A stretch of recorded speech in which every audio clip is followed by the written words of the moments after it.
It's official. The New York Knicks plans have just been changed as a massive update has revealed that the Knicks have lost out on one of their rising stars who Tom Thibodeau and Leon Rose loved, as this basically confirms what the New York Knicks' next signing is going to be before the NBA playoffs when they add their final piece to this roster and also make a subsequent move to make all of this work out flawlessly, and we're going to break it all down. What's up, guys? Welcome back to Knicks Digest. It's Chris here, and we're going to jump right into things as always. And guys, if you're part of that 67% that's not subscribed to Knicks Digest and you want daily New York Knicks videos every day for the rest of your life or for a while, not really sure how long, make sure to subscribe to Knicks Digest. We're having a bunch of fun here. We love to have a great time, and we talk about the Knicks. It's the place to be for all Knicks content, but let's jump into the video, guys. We have a lot to talk about, and you guys don't need to hear about my self-promotion at all, because who cares? Look, the New York Knicks, it's evidently clear that their bench needs help. It's not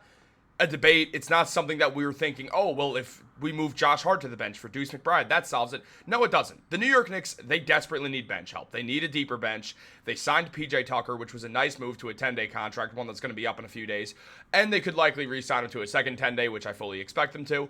But where things stand right now, Tucker is not the guy who's going to give you that scoring off the bench. Right now, he's been purely a guy for the vibes and the energy as he ramps up and tries to get back into game shape so he could be the Knicks' ninth man come the playoffs, be a good on-court coach, just a good guy to have around. Great veteran, championship DNA, all that good stuff. But still, it doesn't solve one of the Knicks' key issues, and that issue is bench scoring. And, well, one of the guys who the New York Knicks loved, they just lost out on, and it is an absolute heartbreaker. But real quick, guys, I'm super excited to announce that we are kicking off a March Madness bracket for the channel. We've partnered with the Hot Takes app and other Digest channels for this event. It's completely free to sign up. Just download the Hot Takes app, click the March Madness banner at the top, and then under groups, select the Digest Media Pool. This is really exciting as there's over $25,000 in prizes to be won, and since there's a much smaller pool of people participating, there's a real chance in winning big compared to other bracket challenges out there. Check out the link down below or scan the QR code to download the app, and make sure to use the promo code DIGEST in all caps to get exclusive perks when signing in. Again, it's completely free to sign up, and if you have any trouble, feel free to email us at the email down below, and we look forward to seeing you in the March Madness pool. It's also a heartbreaker that you guys think you could beat me in a March Madness tournament, so prove it down below. But let's jump into the video, guys. Let's talk about the newest move that happened, the newest update, which is the Philadelphia 76ers have ripped Chuma Okeke away from the New York Knicks. Okeke, one of the favorites to land that final roster spot, as he fits the team very well. Something I've talked about for a while is the Knicks are big on fits. They're big on making sure that the guys they bring in are going to be a good fit for this roster, both energy-wise, personality, and most importantly, play style. The Knicks, it's no secret that one thing Leon Rose did not really address after the Karl-Anthony Towns trade was the sheer lack of wings/forwards off the bench. They did have Cameron Payne, and they had Deuce McBride, who are good guards, and you had Landry Shamet, who's an undersized wing, but really a guard-wing hybrid. But still, he's a solid player, and he's been one of the guys to get the most minutes off the bench recently for the Knicks, as he's been very solid. Outside of that, you don't really have any wings outside of Pacome Dadier, who's a rookie and not ready to go, and was dealing with an injury for a good portion of this season to his foot,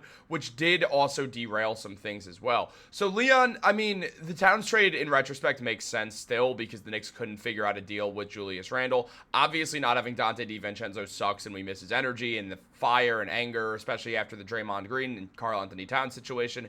You know that Dante would have been good to have in that moment. But at the end of the day, the Knicks did make a good choice by trading for Karl-Anthony Towns. I'm not taking that back. But where the Knicks are at right now, something's evidently clear that the Knicks made a bunch of trades and now have lacked on their 6'7" bench guys. And yes, PJ Tucker, again, sort of solves the problem, but not exactly, which makes things a little bit interesting. However, we take a look at everything the Knicks have done. Losing out on Okeke hurts because he was a guy who the Knicks loved. He's 6'7", 3-and-D, likes to shoot that corner three shot, and can guard four positions. That's exactly what the Knicks wanted to add to this team, and they unfortunately didn't. Okeke in his first game with the 76ers, in limited minutes, put up 5 points, 4 rebounds, 1 assist, 1 steal, 2 for 4 from the field, and 1 for 3 from 3. One of the 6 Westchester Knicks to get an NBA contract this season and play NBA basketball. So, very interesting. To name a few of the other ones, Landry Shamet, Moses Brown, Matt Ryan, they all got their NBA burn as well. So it's important to note that, but also at the same time, you look at the New York Knicks, you look at the way they've built this Westchester Knicks team. It's very exciting, but they keep losing these guys to other teams. A bunch of guys who Knicks fans, myself included, want to see come up. They have not been called up, and it's getting frustrating to watch. Now, I understand part of it was they had to wait till the beginning of March, the end of February, for the prorated veteran minimum salary, but now they have that, and they still haven't made a deal. And a lot of people are curious why Leon Rose has been yet to make a deal, but the truth is, the Knicks, they want to make 2 signings, not 1. And they can make 2 signings the longer they last, because then they can bring in 2 guys kind of at the same time for some, to put it in the easiest terms, because the NBA salary cap is really weird, essentially. But they can do it, is the important thing. If you want a full breakdown, go to Yossi Golzlan's videos on YouTube. He's got a great breakdown on salary cap. He has his own show about the whole salary cap. It's great. It's where me and Ian Begley both take our salary cap stuff from. But all that being said, the New York Knicks have put themselves in an interesting position because Okeke was perfect for this team, putting up 18 points, 8 rebounds, and 5 assists in the G League.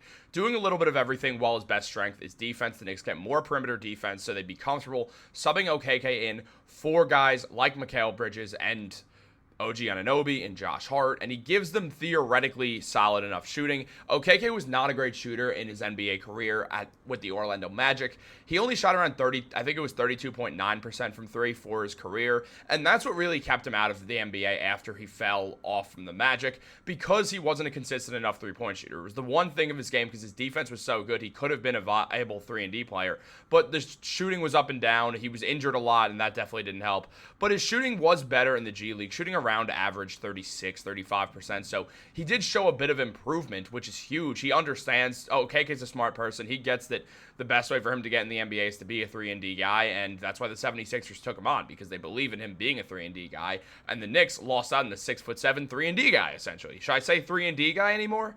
No? Okay, good to know. Now, all that being said, now this confirms what's happening next. The Knicks, they're going to make at least 1 more signing. They might let PJ Tucker walk and make 2 more. My imagination says that PJ Tucker is going to be with the Knicks for the rest of the season because of the championship DNA and the energy that he brings to them. Excuse me. But here's the thing. With TJ Warren now, we look at just the numbers he's put up.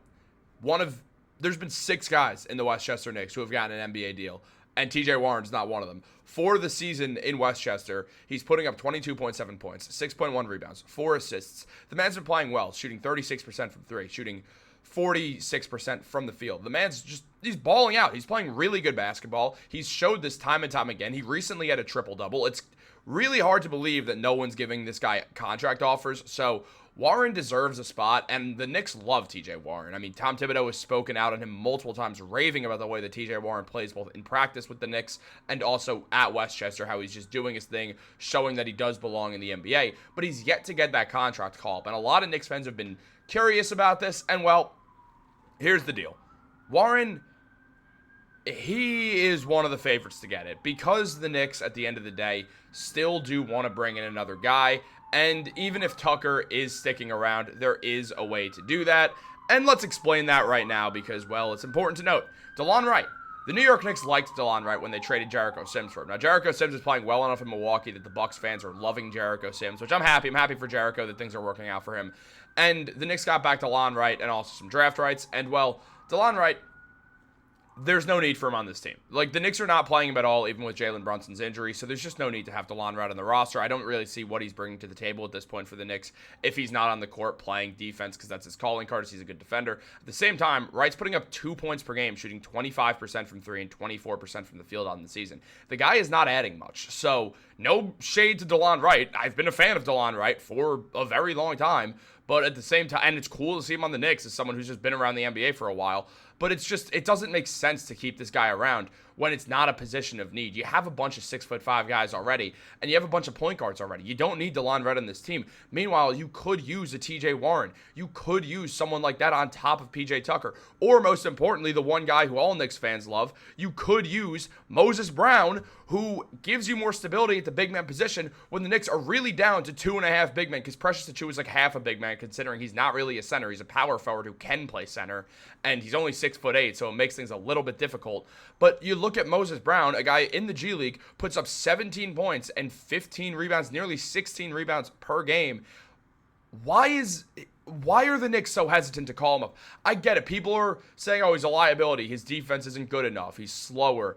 I don't care if he's putting up these numbers. He could be a third string center for the Knicks. We're not asking Moses Brown to come in and save the New York Knicks as their starting center and put up these numbers. No, we're asking him to be the third string center so the Knicks can have some stability at that position and not completely fall to pieces if guys like Mitchell Robinson and Karl Anthony Towns are out of the game and you need Moses Brown in the game. He just gives you a big body. He gives you a 7'2", really, really athletic player. He's got good bounce.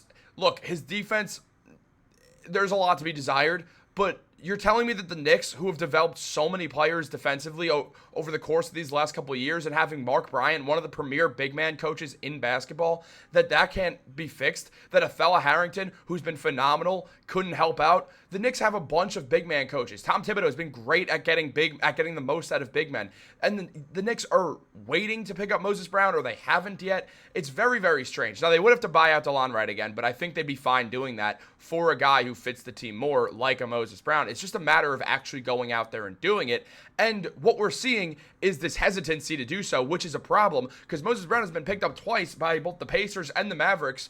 The Pacers decided to go with Thomas Bryant instead, which I still think is a mistake. And the Mavericks couldn't afford to bring Moses Brown back because of the contract situation. But he put up 12 points and 8 rebounds per game for the Mavericks. So he was really, really good with them. In only 18 minutes per game, he was doing this. So there's a lot to like about Moses Brown. It's weird that no one's picking him up, and the lack of urgency for Leon Rose and co. What this has led to is the Knicks have lost out on Okeke. They've almost lost out on Brown twice. How long before they lose out on TJ Warren and on the rest of their premier G League guys because they were waiting to pick someone up? They have to buy out Delon Wright. They have to pick up one of TJ Warren or Moses Brown, or both of them, and let PJ Tucker walk. But I do like Tucker for this team, so I'd rather than pick up one of Warren or Brown, specifically Brown because he fits the team better.